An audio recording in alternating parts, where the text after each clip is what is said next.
pembunuhan atau Iya, kalau saya sih sudah sejak saya jadi bupati udah terbiasa ya diancam dibunuh, diancam diculik, diancam apapun dan itu kan bagian dari dinamika resiko seorang pemimpin. Kalau pemimpinnya banyak melakukan langkah-langkah yang dianggap merugikan beberapa pihak, ya pasti ada orang yang tidak suka. Dan orang tidak suka itu bisa jadi ada dua, satu serius, kedua iseng. Tetapi dalam problem seperti ini kan kita tidak bisa dianggap terlalu serius, juga tidak bisa dianggap terlalu iseng. Ya nanti saya mau kaji lah apa yang harus saya lakukan terhadap ancaman-ancaman seperti ini. Apakah harus lapor atau tidak dilaporkan? Nanti saya lihat, saya pelajari dulu untung dan ruginya langkah-langkah yang saya lakukan. akan ada pengamanan lebih ketat nggak Pak untuk Enggak lah, saya biasa aja. Saya mempercayakan diri bahwa rakyat Jawa Barat melindungi saya dan saya mempercayakan diri juga ajudan atau tim pengamanan dari Polda Jabar yang selama ini nempel di saya sudah relatif cukup. ini laporan akan ada laporan Pak Polda Jabar Pak terkait Ya nanti kita pelajari dalam 2 hari ini saya mempelajari perlu lapor atau tidak. apakah dengan adanya ancaman ini akan mempengaruhi aktivitas Enggak lah. Bapak? Enggak, saya terus. Buktinya kemarin saya datangin ke Kampung Preman, ke Depok. Artinya saya tuh nggak akan terpengaruh oleh ancaman siapapun. Saya akan terus tegak lurus, bekerja, kemudian menurunkan atau bila perlu Jawa Barat zero premanisme, kemudian terus bekerja membenahi lingkungan, bekerja menutup tambang-tambang ilegal, dan bekerja untuk mengevaluasi berbagai perizinan yang merugikan lingkungan di Jawa Barat. Kalau Ya, saya- pada diri sendiri gimana Pak? BYD Subang Pak katanya diganggu. Enggak, itu berita lama, Pak. Jadi itu berita lama, bukan berita baru. Jadi itu kan berita kunjungan Pak Edi Pramono ya ke Cina, kemudian di sana ada yang menyampaikan. Cek saja sekarang sudah sangat aman. Enggak, itu cerita lama. Cerita yang disampaikan itu adalah cerita lama sebelum berbagai penanganan dilakukan di Kabupaten Subang yang saya lakukan dengan jajaran Polda, kemudian Polres Subang. Kasat Sersenya keren banget loh di Subang sekarang. Dicek deh, nggak ada lagi itu premanisme sekarang di sana. Yang jualin aqua aja udah hampir nggak ada sekarang. Nggak ada, itu cerita lama aja. Makanya yang diperlukan oleh kita itu tindakan. Jadi kalau ada problem ambil tindakan, ada problem ambil tindakan.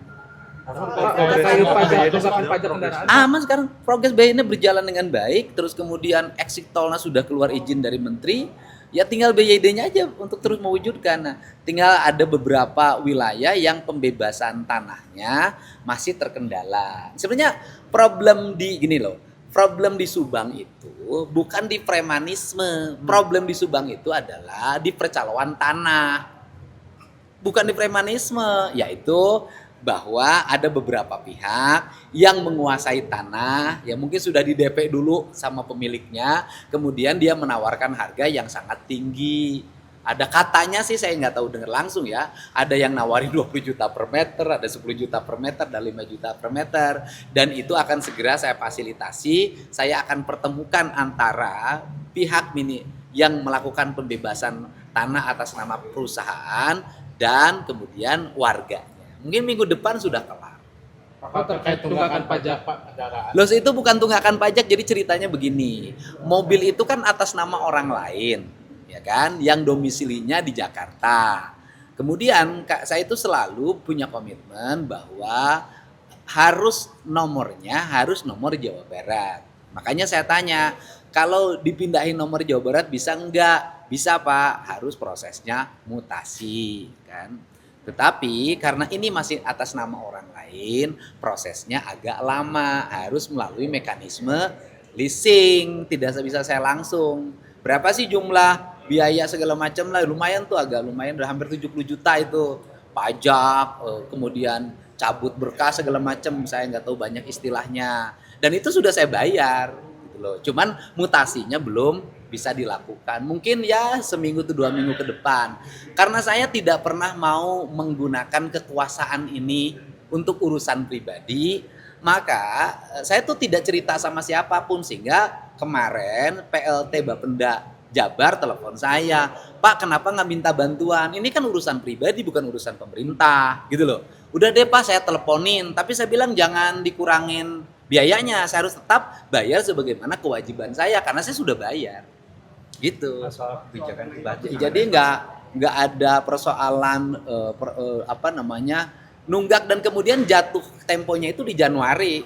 Sekarang baru apa? April gitu loh. Dan proses mutasinya kan jalan. Mudah-mudahan lah dengan mungkin sudah tahu itu yang mutasinya adalah saya, siapa tahu agak cepet.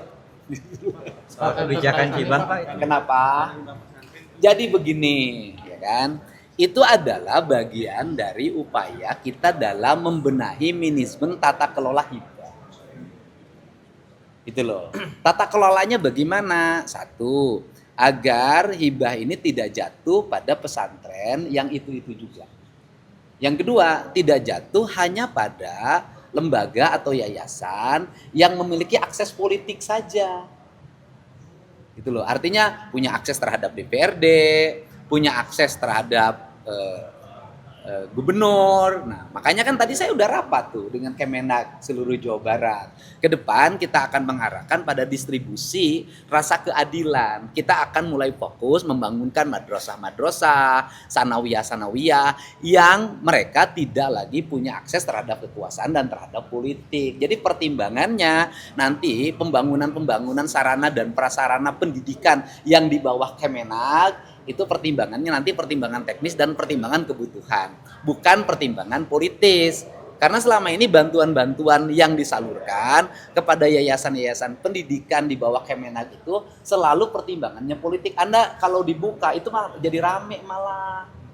Coba ada yayasan yang terimanya 2 miliar, 5 miliar. Ada yang 25 miliar. Ada yang satu lembaga terimanya sudah mencapai angka 50 miliar. Menurut Anda adil nggak? Kalau mekanisme akan dirubah nggak? Akan dirubah nanti mekanismenya. Mekanisme akan dirubah. Nah itu dan kemudian yang berikutnya, ya boleh loh saya sampaikan. Banyak juga yang menerima bantuan yayasannya bodong. Maksudnya bodong gimana Pak? Oh, kayak masa emang ngerti bodong, udahlah nggak usah terjemahin. Ini adalah bagian audit kita untuk segera dilakukan pembenahan. Jadi tujuannya untuk apa? Karena ini untuk yayasan-yayasan pendidikan agama, maka prosesnya pun harus beragama. Pak terkait ini Pak, SMA saat Pak Haji Pak, mungkin Pak kayak gimana update-nya sendiri? Update-nya kalau saya kan jelas, kan beda dong. Kenapa sih saya tidak secara teknis berhadapan seperti saya bebasin tanah di sungai, di jalan, di tanah negara, karena ini kan beda. Ini urusannya antara perorangan dengan warga yang menghuni sudah lama. Kan hubungannya urusannya menjadi urusan mereka. Gitu loh. Bukan urusan pemerintah provinsi. Gitu loh. Nah, karena itu urusannya sudah menjadi urusan mereka, seharusnya diselesaikan oleh mereka. Karena hubungannya perdata. Maka tugas pemerintah provinsi itu adalah menjaga tidak boleh ada konflik sosial. Gitu loh.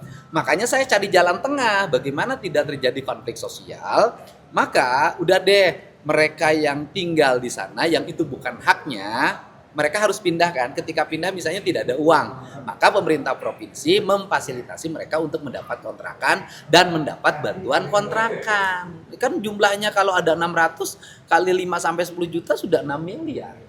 Tapi kan itu bagian komitmen kita, gitu loh. Jadi beda, penanganannya sangat beda. Seharusnya yang dilakukan oleh, ini ada otokritik juga, harusnya yang dilakukan oleh orang yang merasa memiliki tanah tersebut ketika bertemu dengan masyarakat menggandeng aparat, jangan menggandeng pihak lain. Kan aparat juga akan senantiasa membantu membackup apabila mereka adalah pemilik lokasi yang sah berdasarkan undang-undang. Kan sederhana. Pak tersendiri atau Pak? Keracunan gimana Pak? Ya. Keracunan gara-gara menyangkut MBG Pak. Ya kita mudah-mudahan jadi gini aja, ya ke depan para penyelenggaranya harus lebih berhati-hati. Catering yang membuat masakannya harus senantiasa mempertimbangkan aspek-aspek higienitas, keamanan siswa yang akan mengkonsumsi itu. Jadi pesan saya itu, bila perlu ya sebelum dimakan oleh siswa diperiksa. Pak evaluasi nggak Pak? Evaluasi kan bukan kewenangan provinsi, MBG kan program dari pemerintah pusat. Jadi yang mengevaluasinya adalah dari lembaganya itu, MBG Badan Gizi Nasional. Jadi yang mengevaluasinya Badan Gizi Nasional. Jadi ada bidangnya. Ya. Pak terkait SMA 1 Pak salah di PT UN Pak lah. Ya banding. Kenapa banding? Dan saya boleh diungkapkan memang itu kan tidak berdiri sendiri.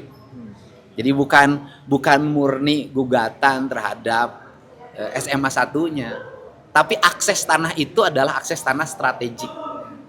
Karena itu akses tanah strategik di Dago, pasti banyak pihak yang punya kepentingan terhadap tanah itu.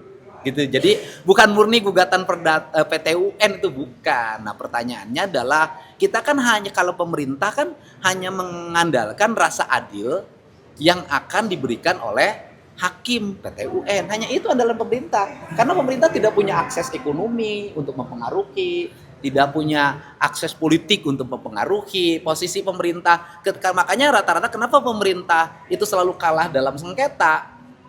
Karena pengacaranya terbatas. Gitu loh. Kita kan paham kan pengacaranya terbatas dan pemerintah tidak mungkin melakukan hal yang melanggar undang-undang ketika bersengketa. Kalau status tanahnya sendiri, pemilikannya itu pemerintah atau PLN? Status tanahnya kan peninggalan. Status tanahnya tanah negara Republik Indonesia yang dulu dikuasai oleh kolonial. Gitu. Itu status tanahnya. Tanah negara. Ada instruksi untuk mengamankan aset-aset yang lain juga nggak Pak? Khawatir. Ya setelah ini kita akan mengidentifikasi seluruh aset, kita verifikasi, dan kelemahan dari pemerintah dimanapun kan tanah-tanahnya nggak perlu disertifikasi. Lambat.